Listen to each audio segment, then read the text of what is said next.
Kwenye kurasa za miradi yayo tumeokota habari inasema hivi: nchi imefurahi Chadema kuwa huru baada ya kuzuiwa kufanya shughuli za kisiasa kwa muda.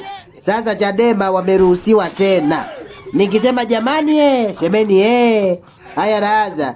Jamani nchi imefurahi sana. Yaani kila kona shangwe. Kila mtu anatabasamu.